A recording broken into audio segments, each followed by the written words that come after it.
What's happening?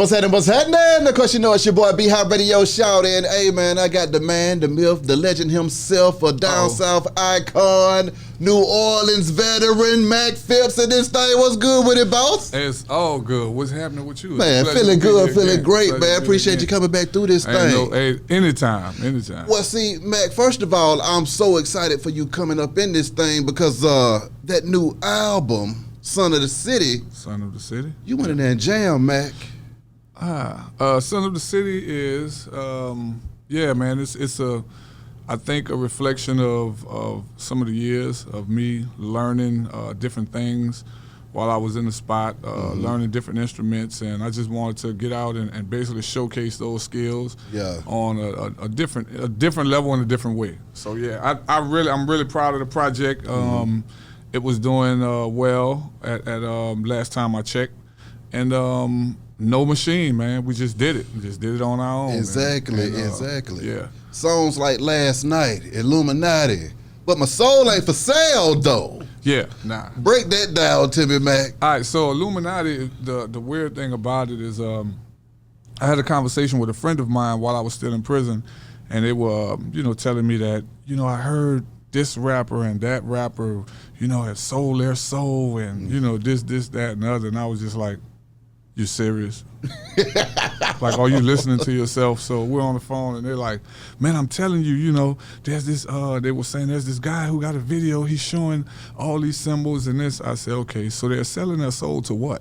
And he was like, man, I don't know. They say they I said, well, what do they do at these Illuminati meetings? So he was like, man, they be worshiping the devil. I said, oh, so you know what's going on at a secret meeting? I said, man, this is what I want you to do. I said, I want you to go and look up the Illuminati, find out, first of all, how to spell it, and then find out exactly what it means and where it came from, and then I'm going to call you in 3 days and we'll have this conversation again. Yeah. So the song was my way of basically playing on that conversation, just basically in the song. It was just me being facetious. I basically in the song joined the Illuminati actually to I guess exploit it and what's the word I want to use? Devalue it. Yeah, basically to like undermine it in so many words, right? But like by the end of the song, I basically find out that the Illuminati was the ladies from my church.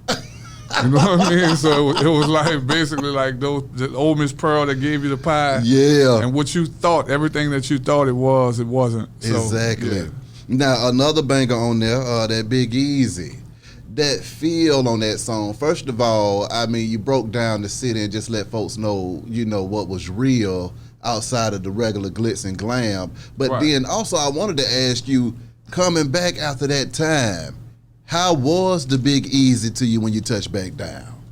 Had it changed any or what? A lot. In many ways it changed, in some ways it didn't. But Big Easy was written like about 12 years ago. 12 to 15 years ago, something like that. I don't know if a lot of people caught on, or maybe they did, but I even mentioned camcorder in Big Easy. People don't even have camcorders no more. Exactly. But that's a glimpse into the time that I wrote it in, years ago, and me being away from home, and it was just my way of reminiscing about home and just being, being sarcastic about some of the things about the city. So, I mean, for you though, being in there recording this album right here, what was that whole creative process like after all of that time, just being able to get in a real studio and, I mean, let it flow? Man, I was nervous as hell. I'm gonna be honest with you, because I hadn't heard myself on on an actual recording like that in years. So the creative process was easy as far as the process of putting it together. But hearing myself on the mic again in that way, it was kind of, it was a relief. It was a relief, and yet I was kind of nervous because I didn't know what I would sound like after all of those years. You know, your voice changed. You know, your cadence changed. That's a lot right. changed over time. So yeah. Finding yourself in that booth, though, what was that like? Just trying to get your sound together in your mind and head, make sure that that delivery was still there. Because I mean, Mac is known for one of the coldest deliveries as well.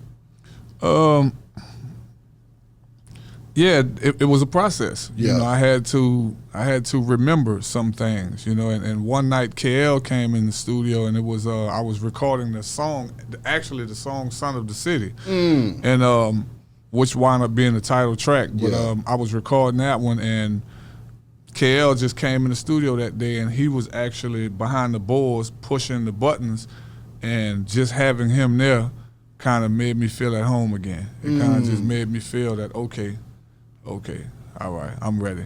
I am who they say I am. Exactly. You know Talk what to I me mean? about that vibe, though. When you got KL from the Pound in this thing, did it feel like old times, or was this something new that y'all had going on in there? No, exactly. In that moment, that's what it felt like. Because KL did a track for me that didn't make the album because it was basically based on time. You know, so it's going to be on the next one, and the next one will probably be out in about 2 months. All right, now So with that. we were trying to get together that song, but it was just too late. You know, we had already had the date that we wanted to release it. So, but he came in the studio a couple nights, and when he was there, I felt back. You know, like just having his presence there made me feel like, okay, yeah. It's going down. No Fear with D1. I mean, y'all got in that thing and snapped as well, man. I mean, and also y'all are talking about some on that song. Yeah. So, I mean, what was it like putting that banger together? Well, No Fear was actually written about 15 years ago. Wow. Me and D was gonna always do a song. You know, I Yeah. met D when I was in prison, and he just was a person who came and supported me a lot. So Yes, sir. when I got out, I was like, all right, this is the song I want him to be on. And I got my homie Rayvon Neal to do the track. Yeah. And well, we actually had a different arrangement and music for No Fear because a lot of these songs we actually performed in the prison. And they were kind of hits in the amongst the prison population. So when we got out and I heard this track that Rayvon did, I was like, now I kind of want to scrap the one we did in prison, and I want this one here. You know what I mean? So, what is it like holding on to all of that music for so doggone long and then finally being able to release it too? Man, it was like having a baby. I was just happy to get it out. Like, it's gone. Like, you know what I mean? Now I can rest. So Exactly. I mean, you know, it's for that night. It's like after it was done, I just took a deep breath, just like, whew, all right. So now I'm ready. So now also I saw on Instagram you and Fiend were jamming again, but then also y'all on that Uncut with Currency and 3D and T too. Yeah. So I mean, getting there with your former Tank Dog, I mean, how was that too? All right, so Uncut was probably the only song that was totally new. Yeah, Uncut was totally new, and Son of the City was too. Those are like the only two that were brand new. Okay. Uncut actually came about because I just wanted to do something with those artists, right? Yeah. So me and Fiend was in the studio one day at my homie Scooter's spot where I recorded most of the stuff, and we heard this track that my man Cognac had came up with. So I was like, man, that sounds like some Wu-Tang shit. I said, I want that. So we heard it. Fiend did his verse. I did a verse. Yeah. And I contacted 3D Not T, and I was waiting on her to hit me back to let me know whether or not she wanted to do the song. Yeah. So I had already recorded my verse, Fiend had already did his, and then I got the text back from her basically saying that, I want to be a part of it. Yeah. I'd be honored to. So I looked at Rick after I saw the text, and I said, Rick, I got to go record my verse over. And he said, why? I said, I'm about to write something totally different because 3D Not T is a monster. Exactly. And I'm not about to let her embarrass me on my song. So I went and rewrote my verse. Yeah, so what you heard was like the second verse that I wrote for that song. That's crazy. And then after we got her, I called Spitter up and was like, yo, he said, man, come to the spot. So I went to the spot and he dropped his verse. Now, you know Spitter gonna come with the heat. Exactly. So I mean, being independent and being able to drop how you want to, when you want to, and do what you want to do, what is that feeling like getting adjusted to this new industry as well with the whole digital world and just putting it out the second it comes to your mind? This is what I've always wanted since I was a kid. Since a kid. Yeah. And you know, when I started doing music, it was in the late 80s. And it was a dream of mine since childhood to be able to record and release music whenever I damn felt like it. Come on. You know what I mean? And it's the reason why I learned how to do my own beats. You know, not necessarily that I would do my own beats, but I just always wanted to know how to do it so that I can make sure nothing could prevent me from releasing my art to the world. Exactly. And so this is the way I've always wanted it. So it's such a relief. It's such a relief. What are your fans saying though, Mac, after all of this time being able to get fresh new music from you? Man, so far, believe it or not, we got all good reviews. Yeah. You know, if anybody ain't feeling it, they ain't told me yet. But but most people, I would say 99% of what I got was straight great reviews. People are like, yo, this is dope. This was needed, you know what I mean, for this time. And that's all it was about, just me wanting to do something different. I could have easily probably went in there and did some songs that kind of fit the mold of what's going on right now, but I wouldn't have felt it. I'd have did it. Yeah. It probably would have, they would have felt it, but I would have felt like a prostitute on stage. I would feel like, man, so I'm doing this song, I don't like it, but they like it, you know. I feel that. I mean, speaking of those stages, I mean, I just saw you tear up the Louisiana Fest, man. I mean, break that down to me. What is it like, you know, hitting that stage in front of the home crowd and letting them know that Mac is still out here raising Cain? Man, I think the wildest thing was how many young people actually knew the words to I Can Tell. It's a classic. And that was, you know, I expect the people our age, you know, I expect that. But man, they had so many young people singing that song, and I was like, you know, there was part of me that was like, man, this is dope. I got all these young people singing this. And then that parent in me is like, what you motherfuckers singing? Parents, where y'all parents at? That song is a club anthem from straight. I know definitely in the South, because in Atlanta that thing get played every weekend as well too. Yeah. You know, so I mean, being back on the road and stuff like that, man, and I mean, just getting used to that crowd and the stages that you've been on, man, because I mean, y'all been doing sold out shows as well too. Yeah. So what has that been like, hitting these arenas and rocking out? Oh man, it's I can't even describe that feeling, to actually be, you know, and have people appreciate what you do. It's just a reflection that, you know, I'm doing something right. That's you know right. what I mean? And when it just always bring me back to my childhood, just knowing that this is something I set out to do. And when you get that type of response from the audience, any artist will tell you that's like a confirmation that you're doing the right thing. Exactly. Now, I know you've been running around the country working on legislation to help out artists and stuff like that, man. Can you speak on the progress that you've been making with that and the argument that you've been setting the precedents with? Right. So we have one law that was passed in California. We have one that I think they have to go revisit in New York. Okay. There's one on the table in New Jersey. I think one is on the table in Missouri, but we're basically trying to limit the prosecutor's use of song lyrics against artists in court. I mean, just to be bluntly, I'm an advocate for artistic freedom. I don't think that song lyrics are conclusive enough to be used as evidence in court.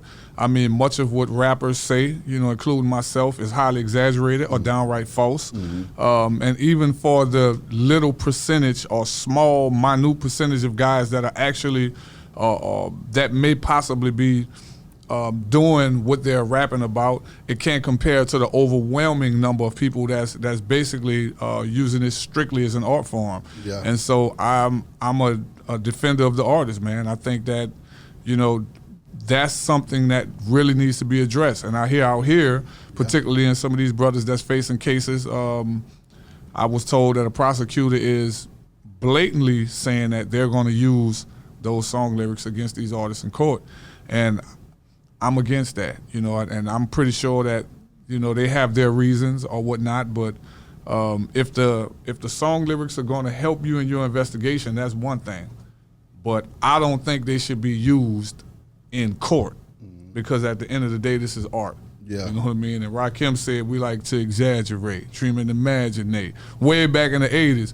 And also, you can't pick and choose what you want to use from these songs, or you can't pick and choose what is false and what is real. You can't say, well, this young man said he killed 15 people, right? So he did kill 15 people. But in that same song, he said he has a Maybach, a Learjet.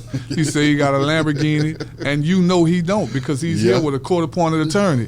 So let's just be real. You know what I mean? So you can't say that this is false and this is true. That's right. You know what I mean? And that's just my stance on it. Me and my wife have been like hitting the floor on this one and running. We're actually speaking today at Georgia State about it. What are your thoughts and what advice do you have for artists that are up against situations to where their lyrics could possibly be used against them in court? I encourage them to be free. That's why people like me and others, it's a collection of us that's trying to get this legislation passed so they don't have to think about that. Yeah. So they don't have to censor what they do. Now, from just a personal taste standpoint, a lot of it is not my thing. You know, I definitely don't advocate violence against, anyone. Yeah. You know, and so that's my personal taste. But I think that if a person chooses not to do that type of music, then that should be their choice. I don't think that they should have to be concerned about whether or not those that are to be used against them in court. How do you feel about the atmosphere and just the culture of hip-hop right now, though, man, when you have a lot of artists fall into RICOs or death in jail, man? Man, it's weird because I think the standard for RICO used to be higher. I think the standard for it was higher at one time, and I don't like to go into conspiracy theories. Even though I sometimes have them, but I don't like to. We all do. I like to just think that we have to be careful and know that sometimes when we start claiming or we start branding our group, at one time there was a standard, there were protocols, there were certain things that had to be in place for you to be able to be labeled or for you to be labeled a gang or an organized organization. That standard has changed. If you and four of your partners start yelling blah blah blah, and one of your partners do a crime, now I can lock all of y'all up for something that one of y'all did just by proving affiliation. And I think that's a dangerous precedent that's being set, and we need to pay attention. My God, I'm with you on that 1,000%. Now, recently we were dealing here in Atlanta with the Delta takeoff from the Migos, man. When you see artists passing, it seems like almost every month now, what are your thoughts on hip-hop and just the murder side of the game now, to where artists are not even getting a chance to even reap the benefit of the music that they create because within months of them creating the music, they finding themselves, passing?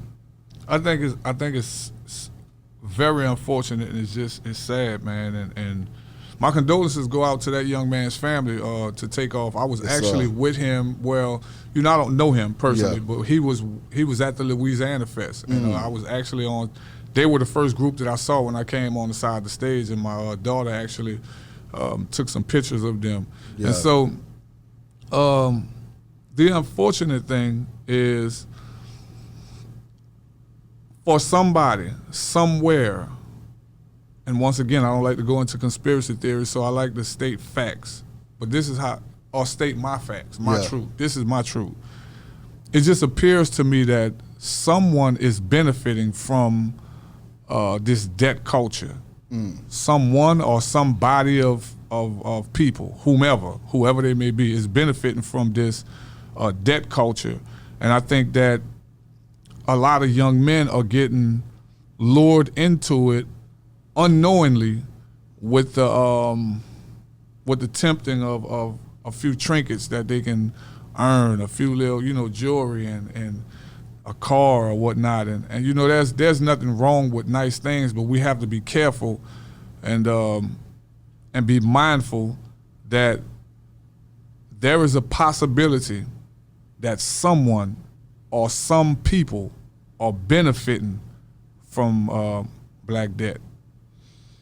What do you think needs to happen in order to keep these artists safe, or to, you know, try to quail this down a little bit and reverse it? Do you think that we'll be able to reverse what's going on in the culture right now? Do you think we just going down a hill and we about to lose a whole doggone generation? Because I'm an optimist, I do think it could be reversed. I always see the cup as half full. Yeah. I think that a lot of the older artists like myself and many of us, I think we need to embrace some of these young men and be an ear for them. Because believe it or not, when I listen to a lot of these guys' music, when I get past all of the rah-rah and just listen to what they're saying, many of these young men are crying out. They hurting, you know what I mean? They many of them were misguided. They didn't really have any father figures, and they didn't really have any example of how to be a man, you know, and I blame, I partially blame my generation of men because I think we either misguided them or because we weren't there, you know, we didn't guide them. So I think that as an older artist in hip hop and being an adult and a father and a grandfather, I feel that I have a responsibility to, you know, to be there for any of those young men who may be crying out and who may come to me, because not everybody is going to be for everybody. Not everybody going to relate to this one or relate to that one. You know, for those who call you or those who reach out to you, to be there for them, because a lot of times those young men just want to know somebody cares. That's why they concern themselves with haters so much, because even a hater gives them some attention. Damn. You know what I mean? And it's unfortunate as it is, I think that that's what it all boils down to. During the time that you were locked down and you would see the young men coming in facing those murder bids and stuff like that, what were their realities? What were they talking about when it clicked in their head that it might not have been worth it, what was going on out in the streets? Oh, man, it was when you're away from everything and you're there, right? And all of that stuff that made you this monster or whatever it was in these streets, you know, you don't have all that there. You don't have a gun. You don't have your homies. You don't have the egging on of the crowd. You don't have the peer pressure, right? You there. You alone. And them doors close and you get time to think. And you're human. And when you go to scrolling back and you go to thinking about some of the decisions you made and how you're not only affected by these decisions, because what people, what I think goes unnoticed is when a person gets locked up, you know, their family goes through this too. You know what I mean? Because now your mother, because a lot of times it's just mothers that I see and I've seen over those years, the one person that's stuck with a lot of these guys be their mama. And now she having to work, do overtime and all of this just to make sure you have what you need. And, you know, some of them get it. Some of them never get it. Some of them run game on their mama, who bringing them, you know, money or whatnot. And but for the most part, I think that it's sobering when you sit down and you realize, man, that damn, I'm not the only person that has been affected by this decision I made. You know what I mean? And I think that for some of them, it kind of snaps them back into reality. I mean, what about the guys that just never get it, though? I mean, why would they, what would it cause them not to be able to reconcile in their mind that, hey, man, you know, if given a second chance, I need to do something different? Right. I mean, not everybody's going to get it. I mean, I think that the unfortunate thing is if everybody can get it, the streets wouldn't be the way it is now. You know, if everybody got it. So for me, it's like as long as majority of us get it, Yeah. we good. We in good shape. I think we have a fighting chance as long as the majority get it. You know, because not everybody gonna get it. Exactly.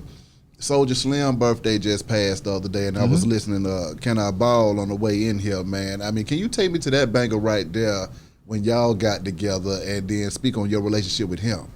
All right, so I met Soulja Slim in elementary school. I had known him since a kid. My mother and his mother were actually friends in high school, and so we used to call Slim Ice Cream back in the days. And he cut hair. He was if Soulja Slim wouldn't have rapped, he could have been a comedian. This dude was just a naturally funny dude. Like when he was just, and he wasn't even trying. Yeah. He just had one of those vibrant personalities that you just enjoyed being around. When he was around you, he was one of those guys, his energy sucked up the air in the room. You knew he was there. When he came there, you were gonna acknowledge his presence, because he was gonna make sure you acknowledge his presence. If he had to come in your face and, man, you know what I mean? So he was just he was a vibrant spirit, man. And you know, he had his struggles. And when we decided to do the song together, I called him. I'm like, yo, I got this track. I need you to get on it. So he came to the studio that night, and we just wanted to do something that was just, you know, that was just us, you know, young early men in their early 20s. We was just being braggadocious, you know, like just being us, man, being young. When you found yourself over there jamming with Beats by the Pound, Mac, and they was churning out those doggone hits like a factory, what was it like hearing those sounds, knowing that every track was gonna be something that you could get on and snap? Right. Man, it was fire. I mean, it was like, you know, everybody had their style. So you went to KL if you wanted. Most times when you wanted a club banger, you went to KL or Craig B. Okay. When you wanted something that was thought-provoking, or, you know, something that was like more emotional, you went to Odell. Okay. When you wanted something that was for the ladies, you went to either Moby or you went to Moby. If you wanted something either way it go, you went to Carlos.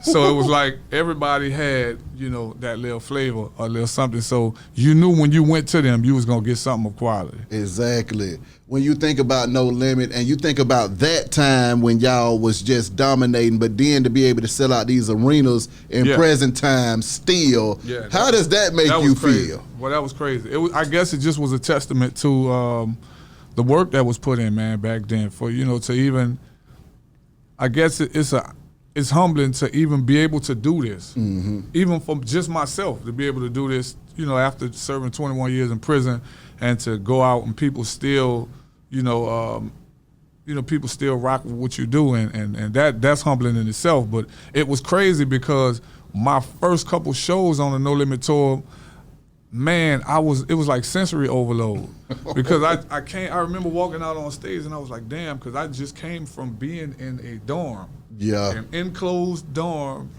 and now I'm standing, you know, in front of 15,000, 20,000 people, and I just remember just looking like, what the?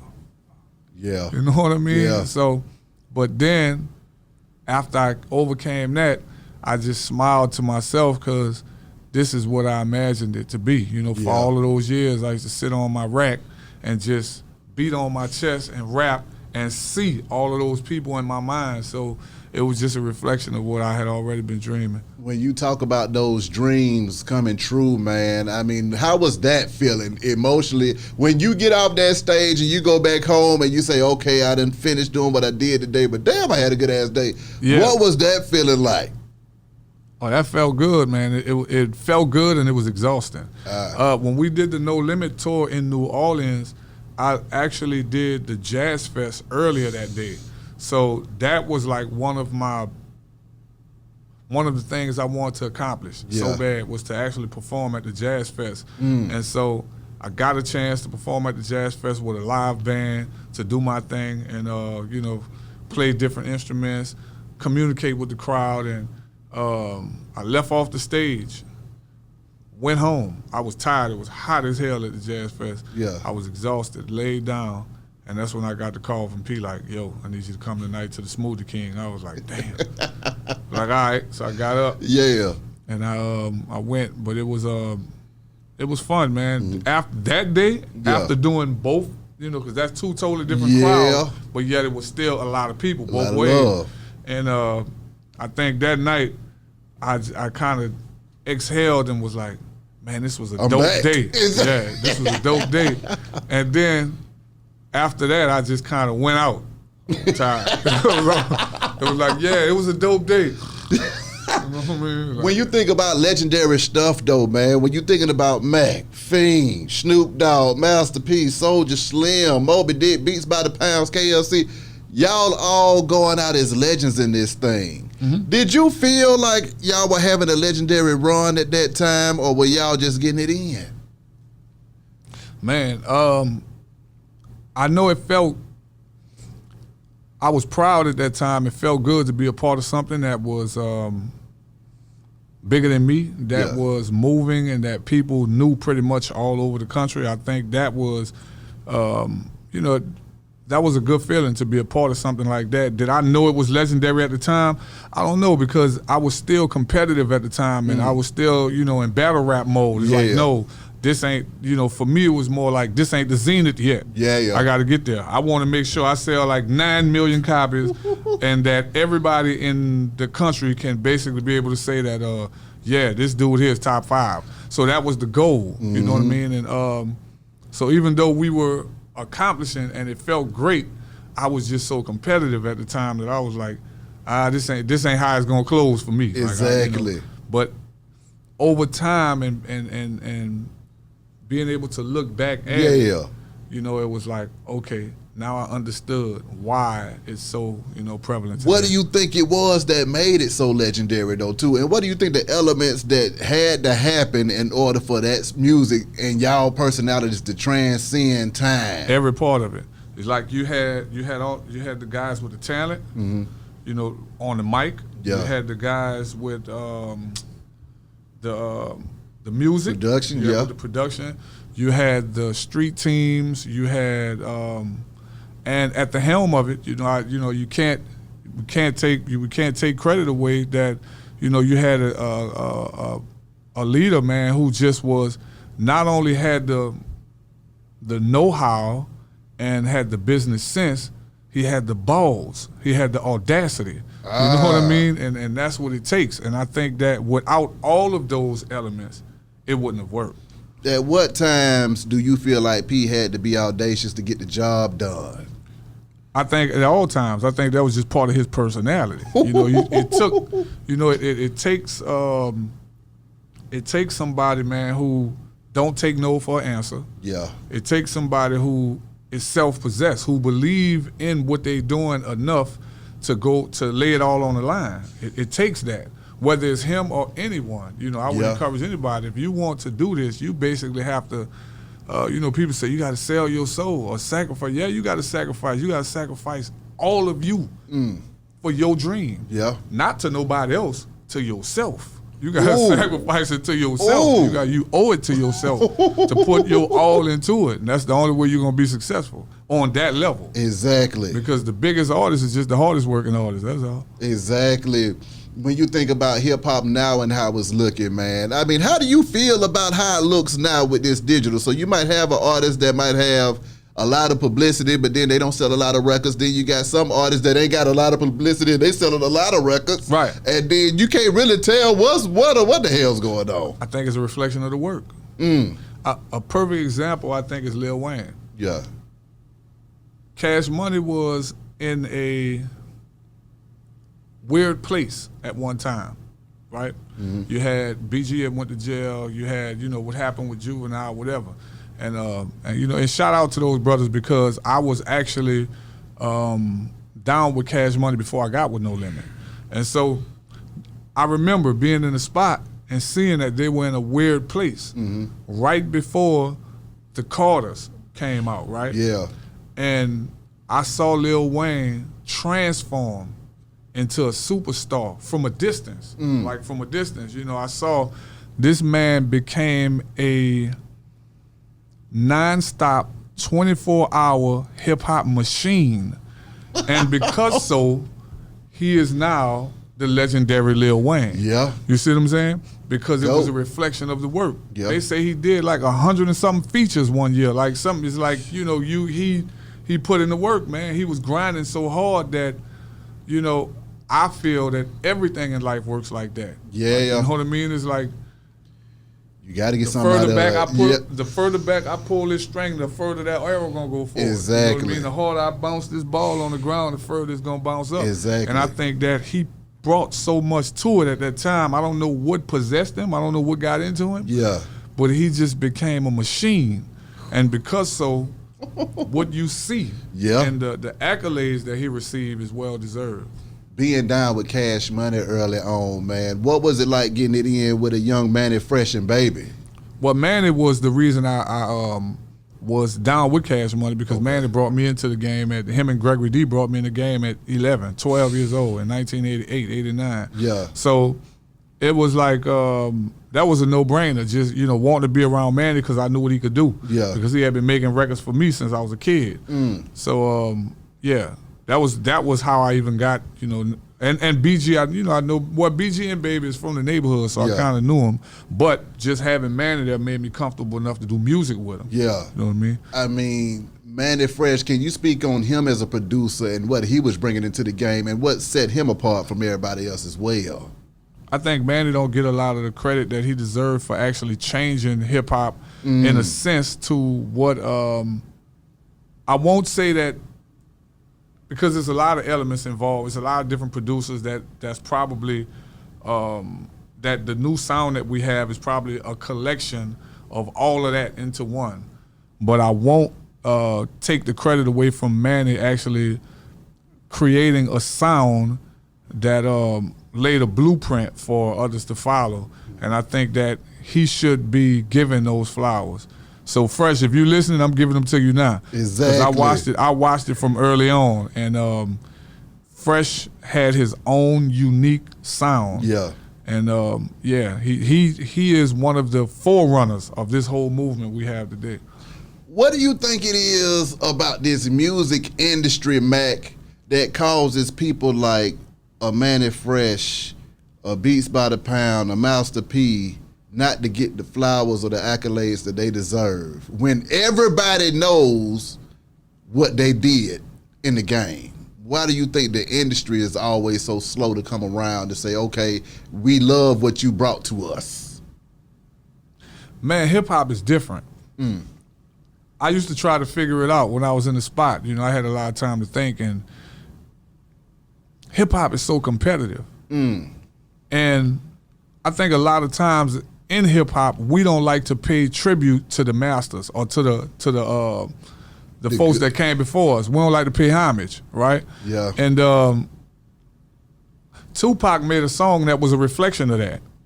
Tupac said, "Oh, you old niggas trying to advance," and he basically revealed that, you know, in hip-hop, we kind of like, yeah, you was hot yesterday, we hot today, you know. And I think that when we get past that mentality, because I don't think it happens in no other genre of music. Like if you ever listen to, you know, if you're into rock or into country, a lot of the songs that you hear today that are hits are just remakes from the past. And they pay homage to their heroes and to their legends. I think in hip hop we need to get to that. Exactly. I think that that's the disconnect. And because so, guys like Fresh, you know, and others, in particular because they're from the South, you know what I mean? I don't think that they get the flowers they deserve. My God, now I'm with you on that. Now, I also understand, Mac, that you do a lot of work in the community with the youth as well. Yeah. To turn them from going in the streets. What has that been like for you, being able to give back to the youth and talk to them from a place of experience and say, hey, man, this ain't what you want? Oh man, I actually work at a youth center. Okay. So this is a weird thing. I get a chance to see these kids like at, you know, because the ages range from like 7 to 17. Yeah. And there was a young kid, 7 years old. He was meditating one day on the basketball court. 7 years old now. He's sitting there meditating. So I said, excuse me, come here, little brother. So he like, what's up, Mr. Mac? I said, what you doing? He said, I'm meditating, Mr. Mac. I said, yeah. I said, what you think about when you be meditating? He said, I think about life. This is a 7-year-old. Yeah. So I was like, okay. So what about life? Well, I just think about life and I meditate so I can stop my demons. Damn. Now I wasn't ready for that one, so I had to go back. I had to go into my database and like, all right, I don't really have an answer for this one, so I had to think quick. So I was like, yo, well, we all have demons, you know. Yeah. So I said, well, we all have demons, so you know, my demons might tell me something different. Yeah. What are your demons telling you? Because now I want to know what's going on in your mind. Exactly. So he was like, well, they want me, you know, they just tell me to do bad stuff and to hurt people. I said, yeah. I said, well, look, let's go back over there and meditate some more. So we went back. I went back over there on the corner of the playground and meditated with him. Yeah. Just to let him know that, oh, I'm here for you. Exactly. And I don't want you to hurt nobody. Exactly. You know what I mean? So for me, that is so fulfilling. Yeah. Just to be around those kids and to share my experiences with them and to be able to, with experience, tell them, little brother, you don't want it, because we got some guys that's teenagers. Yeah. That's you know, they live in the hood. Yeah. And you know, I have to share with them like, yo, trust me, you don't want to go to prison. I know it sounds good when rappers say, you know, free my homeboy so-and-so, put your name in the record, because that's all your partner's going to do when you go to prison. Ain't none of them going to pay for your lawyer. They just going to yell, free my dog, and try to get some street cred because they know you. And I said, but it's not a good place. The physical aspect of it is nothing. What's going to hurt more than anything is, man, you're going to be away from everything you love. Every decision is going to be made for you. It takes away your manhood because you no longer make decisions for you. Everything is already planned out. You know where you got to be at this time. You got to eat at this time. The lights go out at this time. You got a little space to have your free time. Yeah. Within the confines of this space. You know what I mean?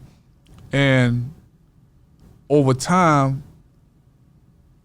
it kills your self-esteem. It makes you feel worthless, or not worthless, but it devalues you. Yeah. And it make you question yourself in those circumstances. So that's what I try to make sure I relate to them. Like, this is nothing like they show you on TV. Yeah. Don't get caught up in, oh, my boy and them, they chilling, they making videos, sending us little rappers. They are sneaking and doing that within a 15-second window. Yeah. They can't show you what happens all day long in this prison. Yeah. When you sleeping next to where you see a man argue with another man and then go to sleep, and you wake up hearing screams because he done stabbed this man 25 times, you know? And yeah. What did that do to your mind though, Mac, having to experience a lot of that stuff and see it firsthand?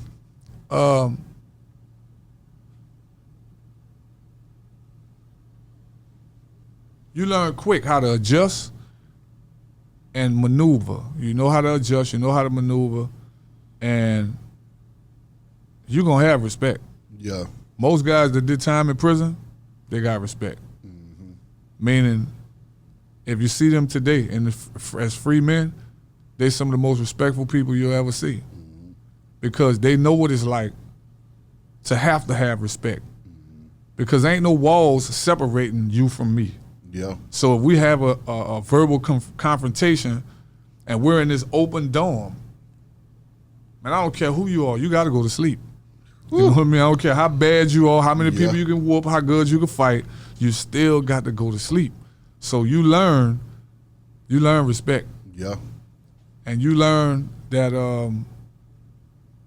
if you don't have nothing good to say, you keep your mouth closed. Come on now.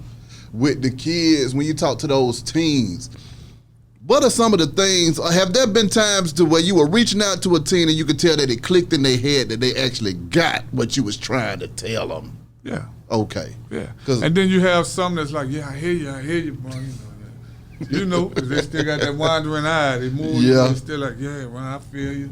You know what I mean? Because they can't really, they don't want it because they know that there's a part of them that's gonna feel it. Mm-hmm. And they know that that way through it, that way to their heart is through here. Yeah. And they can't reveal that to you. So that's why they're looking at you. They're looking all like this here because they know that's what's gonna get to it. Exactly. And in that same way, the guys who would touch, you can see it in their eyes, man, because they just become, you can see it and you can feel it, and they start walking different. Yeah. Just little subtle things. They start moving different because you know they get it. These verses going on out here in the streets, man. I mean, do you think we'll ever get a No Limit versus Cash Money concert, show, anything? Probably not. Damn. Man, how you gonna just break my heart? I thought you gonna maybe Probably not. I mean, in respect to the people who run these different labels, I don't think that they would. I don't think there is a benefit for them in this. It'll be beneficial to the fans. Yeah. But you know what I mean? At the end of the day, the people that ran these labels, man, they won't make money. And if this ain't gonna benefit them monetarily, I just don't think it makes economic sense from that standpoint. Now, as a fan, I'm like, yeah, we want this. Yeah. You know what I mean? As an artist, I'm like, yeah, this would be dope. But as far as the people that actually run the companies, it's like, I don't see this making economic sense for them. My God. Even if they went and said, okay, we about to go and get the Benz over here and we gonna bring everybody from the South in here to come and see the greatest verses of all fucking time and sell tickets, I mean, y'all can pack out the Benz with that one. Now, guess what? That might be a good idea. Yeah. You know what I mean? So, Shoot. so just for the record, if y'all listening, P, baby, if y'all listening, Beehive just came up with a great idea. My God, man. So, okay, who are the artists that you listening to now? Do you even check for these younger artists that's coming out? Has anybody caught your ear? You said, you know what? This guy jamming in this thing. Yeah, I mean, I listen to a lot of young artists, to be honest with you. There's a little guy named Alfred Banks that I really rock with from New Orleans. Okay. And when I say young, they're younger than me. Yeah. You know what I mean? You have a young man named Ali Earhart from New Orleans that I rock. You know, they kind of more lyrical, you know, because I'm more into, you know, stuff that's more lyrical for me. And, you know, I like a little bull crap every now and then, but for the most part, I listen to a lot of lyrical artists. And D1 is definitely somebody I rock with. You know, Yes, that's a fan. My son Bandana Ken, you know, he has his own sound. Yeah. And, you know, I like some of the cats that's out, like the bigger name artists. I actually listened to a song from NBA Youngboy about a month or so ago that I actually liked. Yeah. I hadn't listened to any of it before then, but something told me, man, I need to listen to this young man. And I listened to it and I was like, okay, you know, I hear that pain. I heard it. Well, see, that's the thing about these artists, too. The PR that they have that has everybody thinking that they just some wild, crazy folks will make you never listen to their music. But from Kodak Black to NBA Youngboy, they got some records in there that'll touch your soul in the middle of all of that chaos that's going on. You just got to weed through it. Exactly. You got to find that stuff. You got to weed through it. It was another young man I'm trying to think of that I heard recently that I actually like the song. It's just I can't think of it off the top of my head. But I think that I think Lil Baby is a good rapper. Yes, sir. Like I listened to a few of his songs. It's a lot of them. I can't just think of it. I thought of Lil Baby because I see his poster his plaque right there. So he's one. I actually think Da Baby can he flow. hard too now. I think he can flow. It's it's a lot of them, man. I can't. Oh, there's a little cat from New Orleans named Rob 49, and Rob is like he kind of puts me in the mind of that old Juvenile era, like back in the game, and so because he just have those catchy, he got that catchy sound, and of course, I think Juvenile was probably was a little more lyrical. Nevertheless, I think that Rob is got that. He got that thing that Juvie had, just that it factor, Okay, so now on another note, I know you're working to pass legislation to keep lyrics out of folks' cases. Kanye West, he just tweeted and lost everything. He didn't even go to jail behind nothing. He said he just tweeted something, pissed everybody off, and lost billions of dollars. What was going through your mind when you saw that going on? I was like, wow. I don't know, man. I mean, I'm not a person that's into politics. I try to, I have my personal. I don't think anyone is just removed from the political thought. I just think, for me, freedom of speech is freedom of speech. And I think that, sometimes we're reminded that though we have freedom of speech, if we do piss the wrong person or people off, there are consequences. Yeah.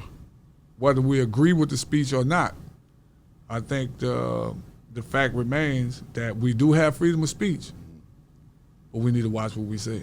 Come on, because it's freedom of speech, but then it starts costing after a while. Yeah. And it's like in my song Proverbs, I say, watch what you say or watch what you say. Ooh. Because sometimes, man, I just think that as an artist, particularly black artists, I think that we are probably, our words are more, and I say that humbly, that our words, I think, are more scrutinized. Being up under that kind of scrutiny, what was it like for you as a rap star, being in the limelight and having everybody looking at you and stuff like that?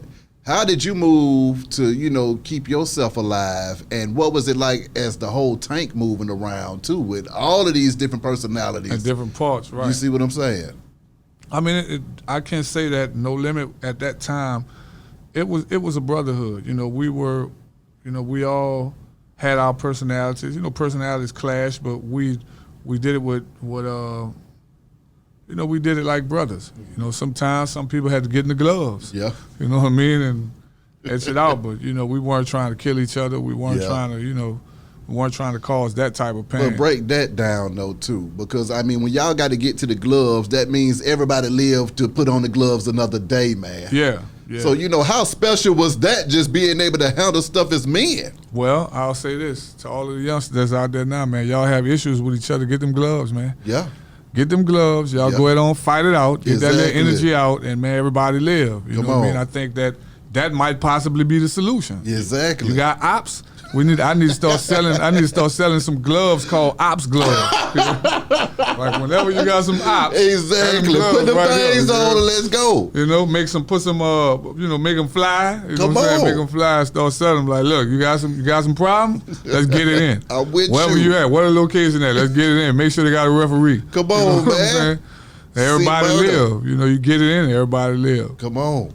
With C Murder, have you been able to speak to him recently? Yeah. And how's he doing? He's doing good. From and when I say good, I'm saying that his mind is in a good place. As far as overall, you're never doing good when you're in a spot, particularly for a crime you didn't commit. So I know how that feels, and I know firsthand how that feels. So he's doing well mentally.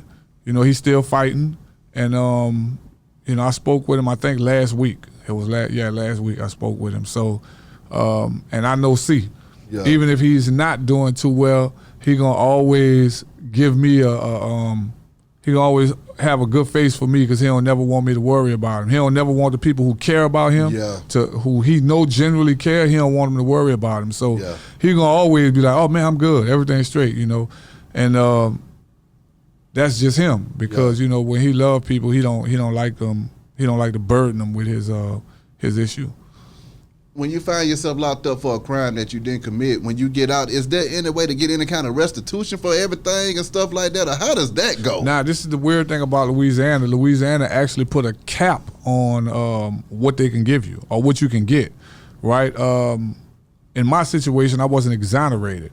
So I made early parole. I filed for clemency and asked for an early parole date. So I wasn't exonerated. So I'm not eligible for what they give you, right? Yeah. But the unfortunate thing, a friend of mine did 46 years. My God. He was released, and DNA found him innocent.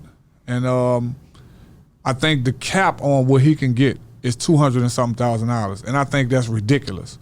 I mean, this man lost 46 years of his life to the prison system, and he was in prison during the time when it was hell. And they made more than $200 off of him. Right. So there's like a cap, like it's at $250,000 or something like that you can get, and I think that's ridiculous. I think that is just outright ridiculous. How many folks did you see that were locked up for crimes they didn't commit in there, Mac? I saw more than I'd like to believe. Yeah. And it was unfortunate because I always just personally share, I feel some type of way about somebody that has to be in prison for a crime they didn't commit, you know what I mean? Because I know how I felt, and I know what, it does to your mind. You know, you go to questioning everything. You question fate. Yeah. You know, there were times where I was just like, man, so you mean to tell, there were times where I was just like talking to my God in my head, like, so I did all of this trying to get out of this. Yeah. And I didn't do this, and this is how this ends for me? Mm-hmm.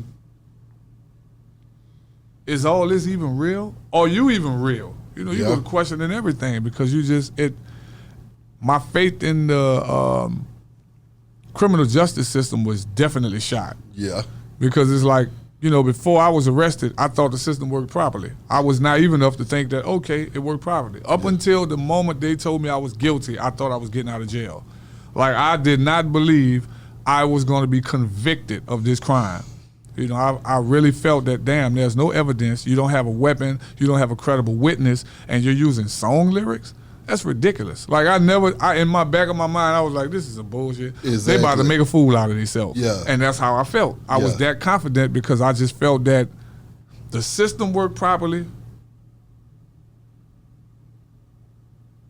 and I somehow tied it to my fate, too. That my fate gonna work this way. Yeah. And I'm gonna get that relief. Exactly. 21 years later. Did you feel like Nelson Mandela in this thing, or was you studying him and how he dealt with his time? I read one of his books. I read The Long Walk Home. Something long, something. The Long Walk Home? And he was stronger than me. Way stronger than me because, man, it takes a lot of strength. Yeah. But he was way stronger than me, man, because I don't know if I would have been able to deal with that on that level, how he did it. And he did it, 27 years or something like that? Yeah. Man, I wanted to go home. I believed I was going home every year. Yeah. Every year, every month, I thought that this was going to be the month, this was going to happen, that was going to happen. And I think that hope is what kept me going. Yeah.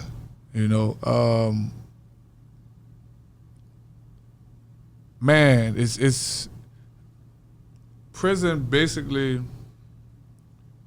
forces you to rethink your reality. You know what I mean? And if you're not strong, it'll break you. Some people, man, I done saw guys get in prison, and there was a unit that we had for guys with mental health problems. Yeah. And some of them were as normal as you and me when they came in. And, man, that time got to them. They started getting on medication, and eventually they, what we call, lost their mind, Like, not everybody got their breaking point. I'm just thankful that my breaking point was, was not as near as others. Yeah. Yeah. Moving forward, though, Mac, being a free man, enjoying this fresh air again, man. I mean, how precious is life to you now, being able to do what you want to do, help the community, hit the stage and packed out shows and everything else, still put out music back like you never left? Right. Well, I love it, man. And to be honest with you, what I enjoy is I enjoy being able to walk in different worlds, right? It's what at 14, 15 years old, I defined as the art of the camouflage. It's like I like to be able to be here to work amongst this group, and be someone that they can touch, right? Yeah. That the community can actually put their hands on my shoulder and say, Mac, it was great to see you at the Louisiana Fest. Come on. You know what I mean? And to actually see me in something so big and yet see me here and yet see me doing this legislation. And I kind of enjoy that. That's like my thing. You know, I don't never get caught in my own hype. You know, I kind of always try to remain here because I know that at the twinkle of an eye, all of that stuff can go away. You know what I mean? And prison kind of makes you fully realize that. When you spoke earlier, just talking about having to keep your faith, and then also just realizing in life that things don't always go as planned, or turn out how you want to at all. And like we was talking off camera about just trying to instill that into the next generation coming up, that it gets real out here. What was it like reprogramming your mind to these new realities that, okay, this ain't no fantasy world or no fairy tale around here. It's real. Right, it's real. Well, I, believe it or not, I institutionalized myself. When I first got arrested, I had to, in order to deal with this. You're talking about a person who came from traveling all around the world, being able to go where I wanted to go, buy what I wanted to buy, do what I wanted to do, and now I'm in a box being told by someone who makes a fraction of what I was making. And not that and that's just to put it in perspective. Not that actually matters in the grand scheme of things, but to put it in perspective, you're having someone whom probably would have worked for someone who worked for someone who was working for you, right? Telling you what to do. So with that mindset, I said, man, the only way I'm going to be able to deal with this is, man, I'm going to have to institutionalize myself. My God. Because if I wasn't institutionalized, I would have tried to hop the fence every day. They would have been shooting at me every day because I hated prison. I think it's a horrible experience. No matter how comfortable you can be within the confines of a prison, it's still a horrible experience. Lastly, for those that want to help out with the legislation, for those that want to get in contact with you about shows or anything, and then as well as the new album, how can they pick it up and how can they contact you, man? Well, first of all, Son of the City is on all streaming platforms. It's a dope album. I say this as an artist and as a fan of music. It's hot. We got bangers on there from front to end. It's on all streaming platforms. So Son of the City on all streaming platforms. For anybody who want to book me, I'm working things out with how I can travel because I'm still on parole. And but yeah, if you have some serious inquiries, DM me, or we can talk to my manager Russell, my wife Angelique. They handle that aspect of it. But yeah, if you have serious inquiries, holla. My Instagram is MacPhipsOfficial. Yes, sir. And yeah, we'll see we'll see what we can work out because my parole officer is pretty fair. But I still I still try to respect certain boundaries. So yeah. I feel you. So if you want me in your town, holla. If the price is right and it's enough for me to go through the headache I need to go through to get permission, come on. You heard me? Let me know. I can dig it, Mac. Appreciate you coming through this thing as this, always, man. What you know but the best. Always a pleasure being here, bro. Already. Sure. Be High Radio, shout it. Mac Phipps. Holla at y'all in a minute, man. We gone.